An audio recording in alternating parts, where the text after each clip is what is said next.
인간이 살아가면서 자기 나라 언어를 안 배우면 말이 안 통해서 제대로 살 수 없고 얻을 것도 얻지 못합니다.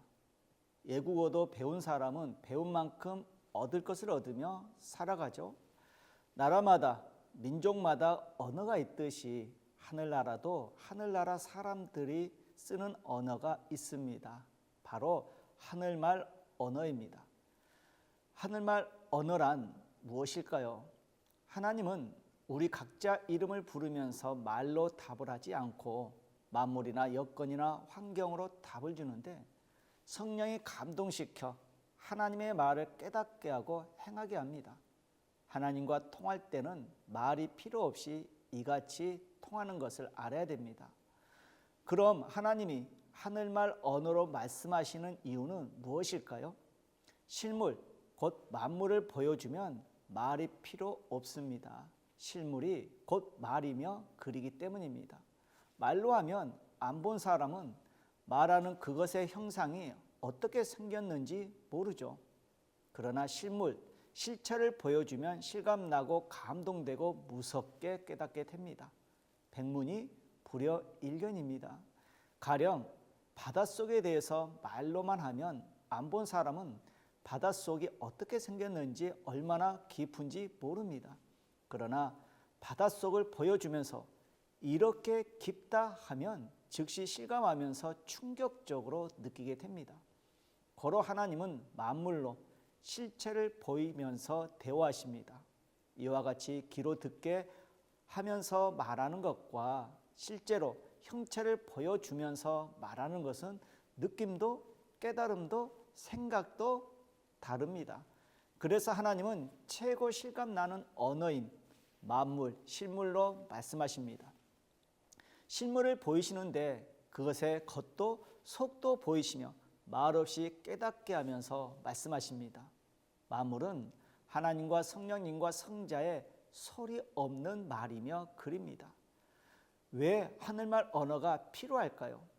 하나님과 성령님과 성자 앞에도 언어로 모든 것이 시작되고 이루어집니다. 또한 언어로 소통하며 더욱 가까워집니다. 그리고 하늘말 언어를 못 알아들으면 삼위를 오해합니다. 하나님과 성령님과 성자가 이것을 해라, 이것은 하지 말아라 하시면 그 말은 꼭 알아들어야 됩니다. 사랑한다 하셨는데 못 알아들으면 사랑해 주셔도 못 받습니다. 복을 줄게 하셨는데 못 알아들으면 복을 못 받겠죠. 조심해라, 위험하다, 다친다, 그러다 죽겠다 하셨는데 못 알아들으면 그대로 하다가 다치거나 죽기도 합니다. 하나님과 성령과 성자는 모든 인생들을 도우시며 수시로 하늘 언어로 말씀하십니다. 그러나 인간이 못 알아듣고 못하고서는 왜 하나님은 안 도와주시지 하며 원망하고 서운하게만 생각하고 제 갈 길로 갑니다. 하늘말 언어를 못 알아들으면 육과 영의 것에 손해가 갑니다.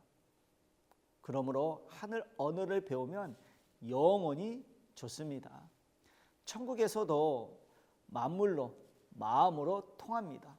고로 천국의 공통 언어는 만물이며 마음입니다. 또한 세상 학문과 신앙 지식을 같이 배우게 됩니다. 하나님과 성령과 성자는 만물을 글과 말로 사용하십니다. 고로 만물을 배우면 생물학자나 과학자처럼 세상 학문도 배우는 격이 되는 것입니다. 선생은 성경과 성자를 통해서 세상 학문도 배우고 과학도 배웠기에 잘 압니다. 선생이 하나님의 지식을 배웠기에 올명동 자연성전 개발도 한 것입니다. 전문학, 과학, 지리 등 수천 가지가 모두 하나님의 지식 안에 다 들어 있습니다. 하나님이 창조한 만물이니 우주 만물의 모든 운행과 법칙이 하나님 안에 다 들어 있습니다. 여러분 학교에서는 글로 배웁니다. 하나님은 실물인 만물을 보이시며 그 움직임을 직접 보이시면서 가르치십니다. 하늘 언어를 배우면서 만물을 다 배우니 종합적으로 배우게 됩니다. 실물로 배우니 근본을 알게 되고 삶의 처해 살 때 성공하게 됩니다. 또한 하나님은 만물로 말씀하시니 세계 모든 사람들이 100% 통합니다. 만물은 하나님이 온 인류에게 주신 공통어이며 표준어입니다. 그러나 각자 자기 수준대로 해석하고 깨닫게 되니 정확하고 자세하게 봐야 제대로 깨닫습니다. 사람이 말을 안 배우면 누가 말해도 한마디도 못 알아듣습니다. 이와 같이 하늘 언어인 만물의 이름과 이치를 모르면 하나님이 말씀하셔도 한마디도 못 알아듣는다는 것입니다. 그러나 하나님만 사용하시는 고요하고 은밀한 뜻을 둔 만물 단어가 있습니다. 우리가 그 만물의 이름을 몰라도 하나님은 그 만물을 보이시면서 그 만물의 특성을 깨닫게 하여 하실 말씀을 전달하십니다. 그리고 자기 문제를 제대로 알아야 됩니다. 하늘 언어는 뜻을 잘 해석해야 됩니다. 자기 생각대로 해석하지 말고 만물을 만드시고 보여주신 하나님의 뜻대로 해석해야 합니다.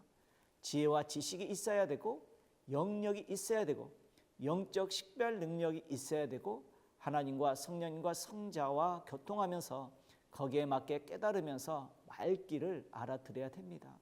여러분, 천둥 번개가 치고 벼락이 치는 소리를 10명이 똑같이 들었어도 각 사람에게 전달되는 내용은 다를 때가 있습니다. 예를 들어서 죄를 회개하지 않은 사람에게는 두려움이 느껴지면서 회개하라 하는 말로 들립니다. 충성하고 열심히 한 사람에게는 내가 작은 일에 충성하였으니 더 큰 일을 맡기리라. 너는 내 즐거움에 참여하리로다 하는 말로 들립니다. 거짓을 말하여 사기를 친 사람에게는 어서 갚아라. 안 그러면 내 육도 영도 취해간다 하는 말로 들립니다. 하나님은 그 사람의 행위대로 만물을 보이며 말씀하십니다. 고로 같은 만물을 보여줘도 사람에 따라 해석이 달라집니다. 그러니 자기 문제를 제대로 알아야 그때 해당되는 만물의 소리를 잘 알아듣고 자기 문제를 해결하게 됩니다. 또한 연결시켜서 깨달아야 됩니다. 하나님은 만물을 보여주시며 만물이 생긴 대로 그 질대로 그 이치대로 강하다, 약하다, 혹은 깨끗하다, 더럽다, 혹은 아름답다, 신비하다 깨닫게 하십니다. 그러나 만물만 보여주고 끝나는 것이 아니라 우리 자신과 연결시켜 깨닫게 하십니다. 생각의 차원이 높으면 답이 하나로 보입니다. 고로 생활 속에서 꾸준히 배우고 사용합니다. 하늘말 언어를 배웠어도 언어는 생활 속에서 꾸준히 배우고 사용해야 하나님과 성령님과 성자와 늘 대화하게 되고 하늘말을 더욱더 알아듣게 됩니다. 하늘말 언어를 배우는 데 있어서 가장 중요한 것이 있습니다. 성자는 말씀하시기를 전능자의 말씀을 들으려면 전능자를 진정 사랑해라. 그리고 이 시대의 진리를 배워라. 이 시대의 진리는 구원자를 통한 말씀이다 라고 하셨습니다. 그리고 또 말씀하시기를 하나님과 성령님과 나 성자는 지구 세상의 개인, 가정, 민족, 세계에 시대 보낸 자를 통한 시대의 말씀으로 말해주고 그때그때 만물로 혹은 마음으로 혹은 양심으로 혹은 감동으로 혹은 꿈으로 말씀해 준다. 그러나 보고도 듣고도 모르니 그냥 행하다가 대형 참사도 일어나고 사고도 나고 화도 당한다. 고로 하늘 언어를 꼭 배워라. 언어를 배우는 대로 통하게 된다라고 하셨습니다. 하늘만 언어를 배우도록 허락하신 이유가 있습니다. 성경을 보면 그동안 하나님은 선지자들이나 중심 인물이나 메시아에게 만물을 통해 말씀하셨습니다. 그러나 하나님이 인간에게 만물로 수시로 말씀하신다는 것을 몰랐고 또한 말씀하셔도 어떤 특별한 사명자에게만 말씀하시는 것으로 알고 있었습니다. 그 시대는 그러했습니다.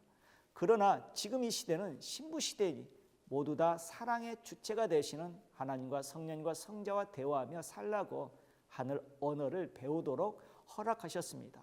이때 하늘 언어를 잘 배우면 배우는 대로 하늘과 대화할 수 있고 배운 만큼 하늘 말귀를 알아듣고 자신 있게 행할 수 있습니다. 물론 시대를 구원하는 말씀은 오직 시대 구원자에게만 말씀하십니다.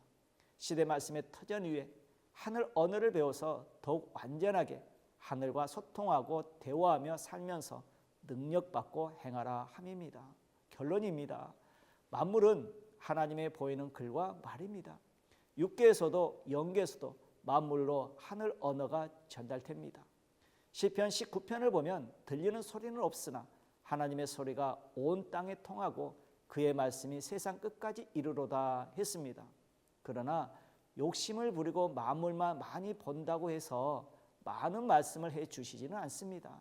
사랑하면 말씀하시고 필요하고 유익이 되면 말씀하십니다. 고로 우리가 말씀을 귀히 여겨야 말씀하십니다.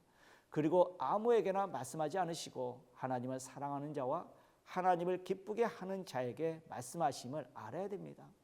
하나님과 성령님과 성자께서 개인, 교회, 섭리, 민족 세계에 그때그때 하시는 말씀을 알아듣기 위해 꼭 하늘 언어를 배워야 됩니다. 배우되 가르쳐 주실 때 적극적으로 확실히 배워야 됩니다. 여러분 감사합니다.